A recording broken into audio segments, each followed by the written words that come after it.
The Easy Money Show with Cam Fats. It's powered by EpicConversions.com and the Insiders Club. Welcome to another episode. Wanted to tell you guys this crazy story. Today was nuts, man. First of all, today was nuts. I mean, I'm not kidding you. Just hold on a second.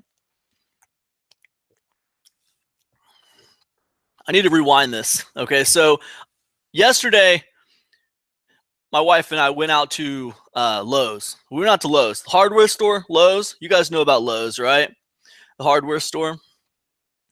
We went out to Lowe's yesterday, and I cruised through the park as I was driving out to Lowe's yesterday. And there was a SUV in the park, right? This is a crazy story. Just wait. There was an SUV in the park, and the SUV in the park was like, it had the door open. It had the driver's side door open. It had the driver's side door open, and there was a dog hanging out, you know? And I was like, that's kind of weird. It just kind of had a creepy vibe, you guys. You guys ever drove by anything that just had a weird, creepy vibe to it? Well, this had a weird, creepy vibe to it. We were driving through the park. There was an SUV just parked there. The door was open. There was nobody around that I could see, and this dog was just hanging out by the car. I was like, all right, that's weird, but whatever. I got stuff to do. So we just drove on to Lowe's. Well, because, you know, and we're going to Lowe's because we got to get stuff for the house. You know, I'm working on this new house we just bought, and I've been going to the hardware store a lot. So anyways, that happened. That happened yesterday. Then the eclipse happened, and everybody was massively let down by the anticlimactic eclipse. By the way, I already knew that was going to be anticlimactic. I don't know why that was such a big deal. I really don't. I mean, I get that, like, it doesn't happen that often, but I mean, who cares, man? I mean, really, who cares? Honestly. There was so much propaganda surrounding that eclipse. It was unbelievable. I mean, did anybody really care that much about that thing? Holy moly. Everybody was freaking out. People were canceling school, thinking they were going to go blind. Telling me to keep my dogs in the house because my dogs are going to go blind. It was absolutely ridiculous. Absolutely ridiculous. Give me a break. And then I think that, like, after the eclipse, I think everybody kind of woke up and came to their senses and was like, wow. Most of them probably felt cheated. Most of them probably felt like, I feel like a dumbass for caring about that so much. I honestly think the media just flips the switch. They flip it on and they flip it off. And when they flip it on, holy cow, you can't even think about anything else. They hype stuff up so crazy and so big. Has a solar eclipse ever been hyped up this much in history? I don't remember so. Anyways, I got off topic. I apologize. But anyways, so yesterday, the guy was in the world didn't end. Exactly right, Martin. The world did not end. It was nonsense. It's a bunch of bullshit, man. Anyways, I digress. So anyways, the SUV was in the park, right? The door was open. There was a dog hanging out. I didn't see anybody. We cruised on by. It was whatever. It was over. Well, today I had to go back to Home Depot. Actually, Lowe's, not Home Depot. I went back to Lowe's today and cruising through the park again, same path. And what do you know? What did I see?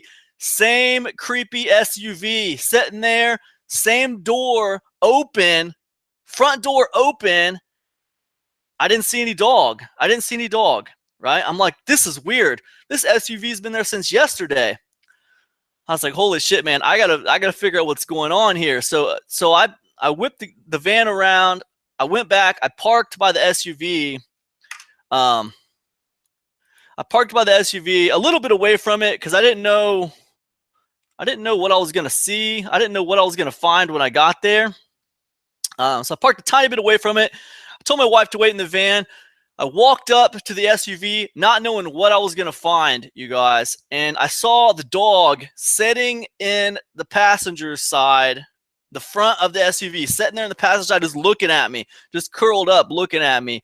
I look in the back of the SUV, and there's a guy sleeping in the back of the SUV, just sleeping there. I don't know if he's sleeping or if he's dead.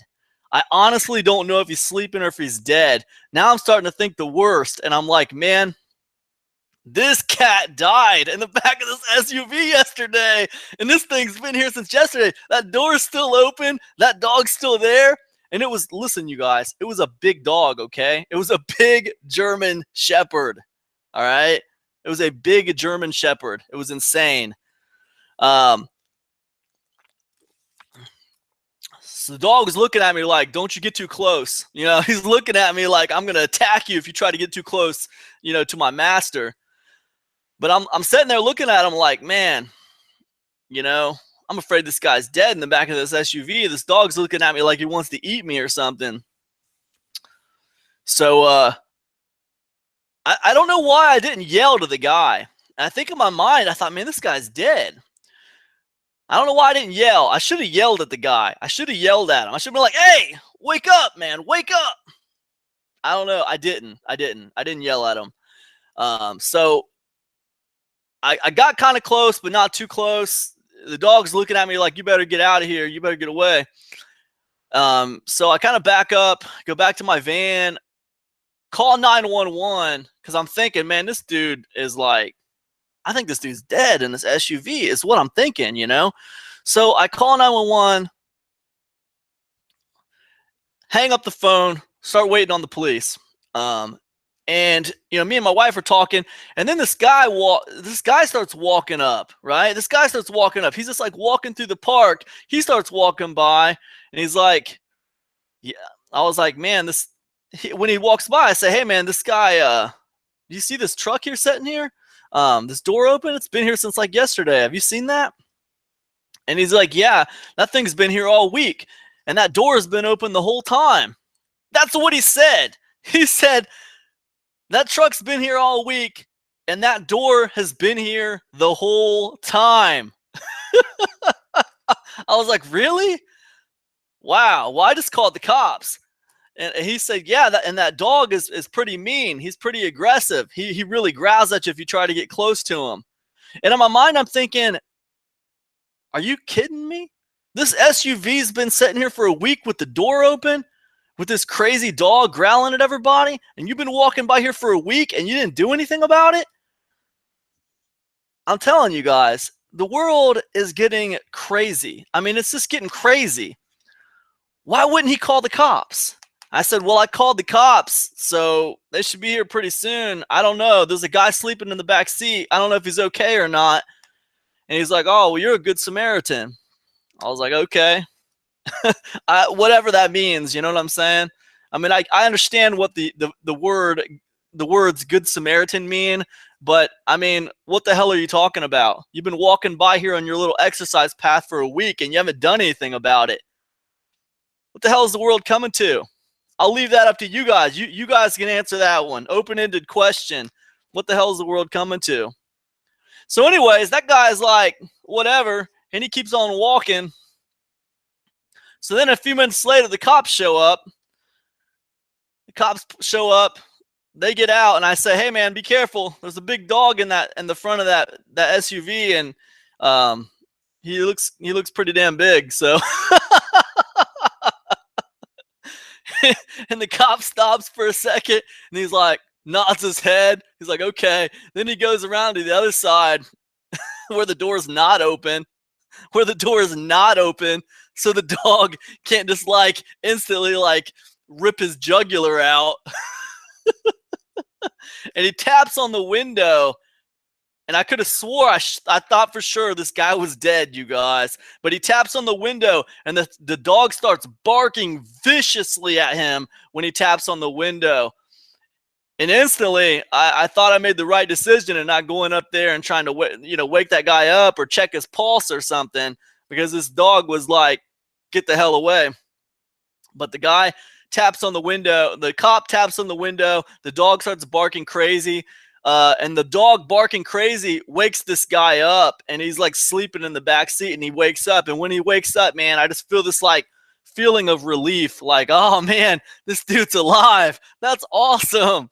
That is just freaking awesome. So I think he must have been camping out in the must have been a homeless guy camping out in the park for like a week. And I guess his door was open because, he was sleeping in the back seat and he was leaving the door open so the dog could get in and get out of the car whenever he wanted to, I guess. So I asked the cop if he needed anything else from me. And he's like, nope, you're good. So my wife and I took off, and we went about our business. Went to Home Depot, or Lowe's, I should say. Went on to Lowe's and bought some stuff for the house. But it was a crazy story, man. It was just a crazy, crazy, crazy story. But the point of that story is this, man. How do you just watch something that seems so wrong for so long and not do anything about it? How do you do that? I mean, it just feels like we live in a world today where we have so much information and so much at our disposal. We just have so much, but we do so little. We take so little action. And it's just like, it seems like it's it's just a side effect, man. It's a continuation of what I see online. People not taking action. People just not taking action, man. I mean, this cat literally watched this SUV for a week with the door open. This dude just sleeping in the back seat. Did nothing. I don't know. Just zero action taken. I don't know what it is, man. It's like a plague sweeping through the world right now. People just don't want to get involved in anything. They're afraid. They just want to go about their business and not get involved in anything. It's amazing. What are you going to do when it's you with the problem? What are you going to do when it's you having the problem and you need help and you need someone to get involved, but no one wants to get involved in anything? No one wants to reach out and help you. What happens when you're bleeding on the sidewalk and people are just like crossing to the other side of the street because they don't want to get involved? It's amazing. It's amazing. Man, the dude could have been dead in his car for a week. It's amazing. Anyways, thought I'd share that little story with you.